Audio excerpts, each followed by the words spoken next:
First of all, is to meet someone with experience like Norm, who's been there and that in terms of governance. Because for me, in terms of governance, I'm really relatively new, but with Norm, he's been there, quite experienced, and he was really helpful. And I thought that was the highlight, was for him just being able to break it all down for me, take it back to the basics. But I think the highlight was building a friendship as well. Yeah, well, the highlight was the same thing actually, John. It was around building that friendship. I was giving pure governance kind of responses, but there was always a Cook Island overlay, I suppose, in there as well. That was also important to be aware of. So yeah, that was my highlights. The friendship, really.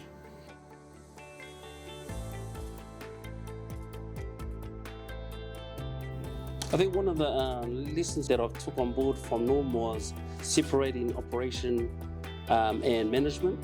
I didn't really identify or realise that was what was happening. And he sort of said maybe there's a part there where you need more the operation at another meeting, and you need your management more strategic happening as well. And so I took that on board. I took it into our committees and started sort of filtering it in. I was saying to Norm, I massaged it in, just sort of giving them the understanding that, yep, cool, we can talk about the day-to-day things, but we're actually here to talk strategic. Planner, here start planning.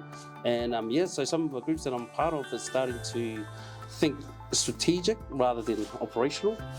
It's around osmosis, really. Let it happen gradually, especially with an organisation that's like one of the ones that you're involved with, where it's been going 50 years. Yep. And so let things happen by osmosis. What did happen through the whole process, 6-month process, was we had in elections, we had changed the governments. John works in the public sector, and so everyone knows the public sector is under a bit of strain. We would talk a little bit about governance, but quite often we would move into actually other things that's happening in John's life. And so we were able to just have that kind of friendship kind of discussion as well. So that wasn't something I was expecting, and so and I actually really enjoyed it.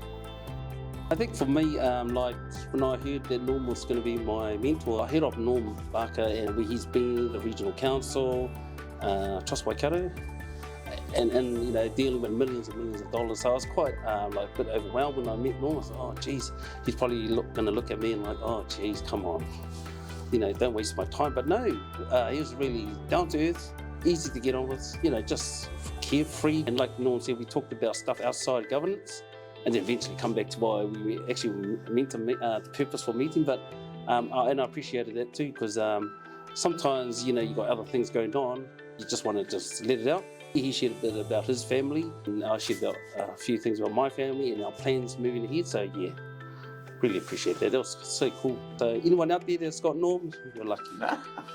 Very lucky.